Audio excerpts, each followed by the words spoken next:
Singapore. After hours of closed-door discussions in a Singapore hotel on Tuesday, President Donald Trump and North Korean leader Kim Jong-un concluded their historic meeting with the signing of a joint agreement. The document outlines 4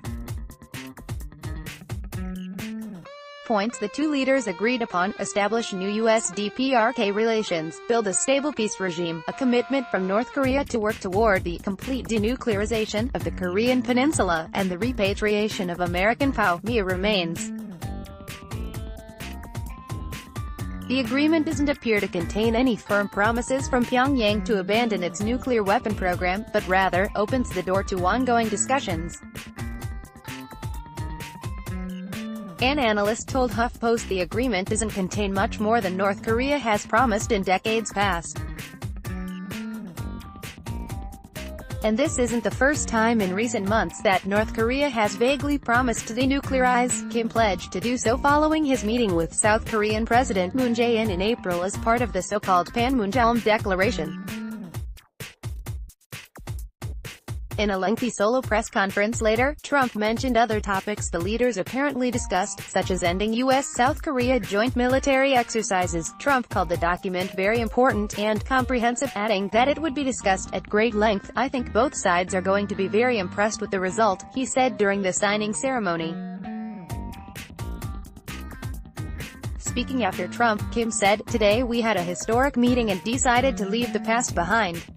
We are about to sign a historic document. The world will see a major change." The U.S. President at Real Donald Trump and North Korean leader Kim Jong-un signed a memorandum after bilateral meeting.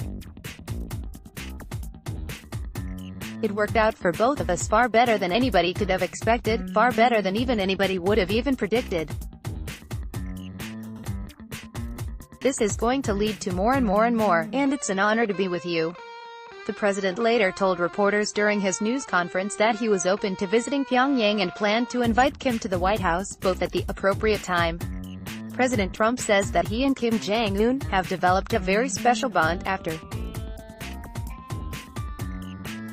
He said the U.S. had agreed to stop playing war games with Pyongyang, referring to the joint military exercises with South Korea that have angered Kim in the past. Trump added that he wants to bring our soldiers back home from South Korea, but said it was not part of the equation right now.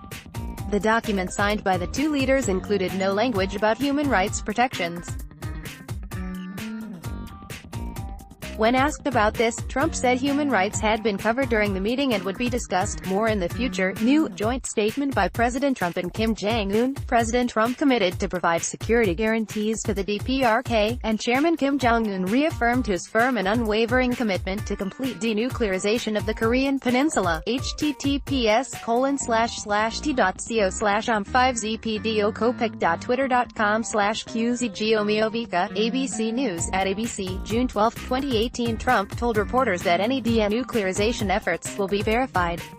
When asked how that would be accomplished, however, he replied that it would be achieved by having a lot of people there, combinations of both American officials and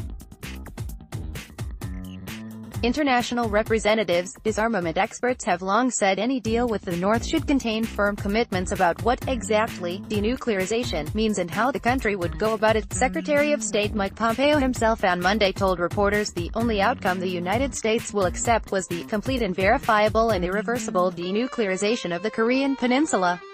The terms verifiable and irreversible were not in the document that Kim and Trump signed. Vipin Narang, a professor of international relations at MIT, said the language in the document echoed statements made by North Korea 25 years ago in a similar joint declaration with the U.S. and appears to contain little more than what the North has already promised in the past. He did note, however, that Kim's first handshake with Trump shows his nuclear weapons have officially given him legitimacy on the world stage. Get nukes and you are taken seriously and get to meet with the President of the United States, Narang said in an email to HuffPost. Other analysts noted that despite how Trump may speak about the summit going forward, or any new chatter about a Nobel Peace Prize, the North hasn't yet made a single promise to disarm. Hey, look, North Korea is still not offering to disarm. https://t.co/funk8auka, Jeffrey Lewis, at Arms Control Wonk, June 12, 2018. Hitting the hey, but 1, talking greater than war. 2, DPRK already promised to do this many times. 3, they still don't agree on what denuclearization means.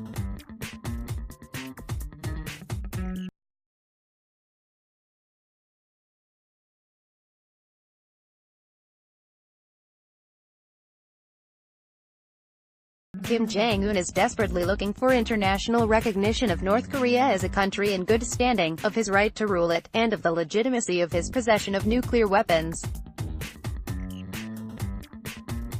That's why his motorcade had, not 1, but 2 camera-mounted vehicles. He continued, North Korean propaganda will be living off this summit for a long time. Still, North Korea experts have hailed the outcome as a positive one, as it suggests a thaw in decades-long tensions between Washington and Pyongyang. It was not easy to get here, Kim said before Tuesday's talks began. The past worked as fetters on our limbs, and the old prejudices and practices worked as obstacles on our way forward. We overcame all of them, and we are here today. Live, President Trump says upon meeting Kim, "We will have a terrific relationship, I have no doubt," Kim heard telling Trump, "Nice to meet you, Mr. President." https://t.co/y8notchitpic.twitter.com/isersajelg, Reuters Top News, at Reuters, June 12, 2018. The highly anticipated summit kicked off a few minutes after 9 a.m. local time, with the 2 world leaders meeting at the steps of Capella Hotel. "Nice to meet you, Mr. President," Kim was overheard telling Trump. It marked the first time in history that a North Korean leader was meeting with a sitting U.S. president. "We are going to have a great discussion," Trump said shortly after the two shook hands. "It's my honor, and we are going to have a terrific relationship." The 2 leaders first met privately with interpreters, and then with members of their respective delegations. They then had a working lunch. Prawn cocktail, Korean stuffed cucumber and beef ribs were on the menu, before taking a quick stroll through the hotel's grounds. "I think better than anybody could have expected," Trump told reporters at the time, as Kim smiled beside him. "Top of the line, really good." At the press conference, Trump acknowledged that there was much more that needed to be done. "If you don't get the ball over the goal line, it doesn't mean enough," he said. Donald Trump and Kim Jong to go for a signing, after brief stroll around Capella.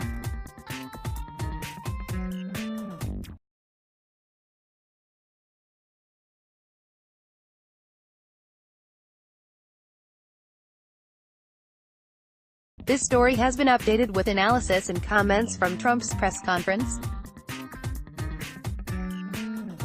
Related, Trump and Kim Jong-un shake hands ahead of historic North Korea summit. Trump takes a jab at the free press in front of Kim Jong-un. Murderous dictator meets dishonest